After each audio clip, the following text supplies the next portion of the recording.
আসসালামু আলাইকুম রহমত চাচা। ওয়ালাইকুম আসসালাম। কুন্ডে যাবার নাইছেন বাবা? কুতি বাইর হইলেন? কুতিয়া যাইম যাইম এখন সিলমারির বন্দরত রে বাবা। বাজার শাদি কিছুই নাই, নুন দিয়ে ভাত খাবার নাইছ। তা রহমত চাচা, তোমার ওই যে ছোট বেড়াটা কি তোমরা মাদ্রাসাত দিছিলেন না? হ্যাঁ, ওটা তো মাদ্রাসাতে দিছ, ওই তেজারু এক তো মাদ্রাসাতে দিছ। ওই যে খচ্চর এটা ভাবিয়ে স্কুলে তার দাং নাই, ডাইরেক্ট মাদ্রাসাত দিছ। তে হাফেজ হয় নাই? হাফেজ হয় নাই? না, এলাই হাফেজ হয়। ৮ পারা কি 10 পারার মতন মুখস্থ হয়েছে এলাই। ও আর হবার নাই বাবা, আর হবার নাই, উইয়ার দ্বারাই সম্ভব নয়। ওই মানুষের ঘরত দেখবেন আলেম পয়দা হবে, হাফেজ পয়দা হবে, তোমার ঘরত শয়তান পয়দা হবে, খচ্চর পয়দা হবে, দেখেননি? কে বাবা, অভিশাপ দিলু নাকি? অভিশাপ দিলু নাকি? হ্যাঁ, মোর বেড়াটা হাফেজ হোক, মাওলানা হোক, হ্যাঁ স্কলার হোক, এগুলা তুই চাইস না? আরে বাহে, তোমরা বুঝবারে নাচছেন না। তোমরা বেড়াক মোবাইল কিনে দিছেন নাই, সেই কথা এখন আমক আগত কন। বেড়ার হাতত কি মোবাইল তুলি দিছেন?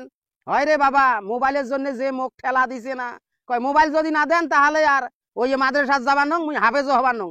ভয়তে রে বাবা মুই মোবাইল কিনে দিছ। 10 পারা মনে কর মুখস্থ করে ফেলাইছে, আর 20টা পারা আছে, এই জন্য মোবাইল কিনে দিছ। কাম সারি ফেলাইছেন, কাম সারি ফেলাইছেন। ওই জন্য তো কম টিকটক কাবাই কাইন তোমারে বেড়ার মতন দেখা যায়।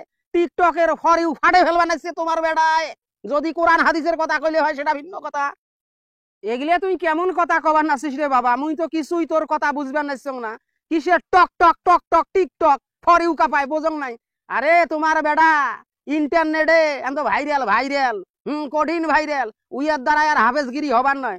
ওই টিকটক ফলো করবার নাইছে, টিকটকের চ্যাংরা গুলার মতন কথা কবার নাইছে। হ্যাঁ, এটি হলো কথা, বুঝং না? ওই তো ইসলামিক বলে ভিডিও করে, ইসলামী বলে ভিডিও করি, কোটে কোটে বলে সারি দেয়, মুই তো জানো না। ঘন্টা করে ঘন্টা করে ওই ওই নায়ক নায়িকা গুলার মতন কথা কবার নাইছে। যদি কোরআনের কথা কইলে হয়, হাদিসের কথা কইলে হয়, দিনের কথা কইলে হয়, তাহলে ওরে বাবা রে, তোমার বেড়ার কি মোশাম, কি স্লো মোশন বাহে।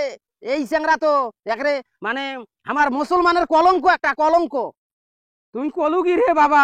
উই এক মুই দিছ ওই হাফেজ হইয়া বাইরে হবে, হ্যাঁ দিনের কথা কইবে, ওই নায়ক নায়িকার মতন কথা কয়। হে হে বাবা, কি শুনালু? সত্যি সত্যি সত্যি সত্যি না হইলে ইয়ে দেখেন, এই যে দেখেন দেখেন দেখেন দেখেন, মোর কাছে ভিডিও আছে, দেখেন তো। এটা তোমার বেড়া নয়? হ্যাঁ, এটা তোমার বেড়া নয়? ওরে আল্লাহ রে বাবা রে, হয় রে মোর বেড়া। এদন করবেন নাইছে কে? এদন করি ঢোলা ঢুলি করে কে? এইজন হাফেজ, এই টুপি দাড়ি মাথা দিয়ে কি করবেন নাইছে? ইয়া কে মুই মোর কত আশা আছিল ইয়া হাফেজ বানামি হান দেন, ইয়ার জন্য মোর মান সম্মান থাকে না।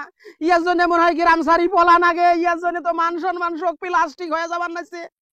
এই চ্যাংরার কোনো দোষ নাই বা হে, এই চ্যাংরার কোনো দোষ নাই, এই চ্যাংরায় কোনো দোষ করে নাই, সব দোষ তোমার। তোমরাই হইলেন নাডের গুরু। হ্যাঁ, ওই হাফেজ হয় নাই, কেবল 10 পারা মুখস্থ করছে, 10 পারার হেফজ হয়েছে, 20 পারা এলাও হয় নাই, আরো 30 পারা হওয়ার পর যদি মোবাইলটা কিনে দিলেন হয়, তাহলে মানানসন হইলো হয়। ওই তো দেখেন গান দেখে, এই রে কি বাজনা রে, ওই তো দেখি আনু তো। হ্যাঁ, ওই তো কঠিন চ্যাংরা। ওই কেমন ছোট ছোট পোশাক পরিয়ে চেংড়ি গুলো ড্যান্স দেয়, ওগুলোও দেখে।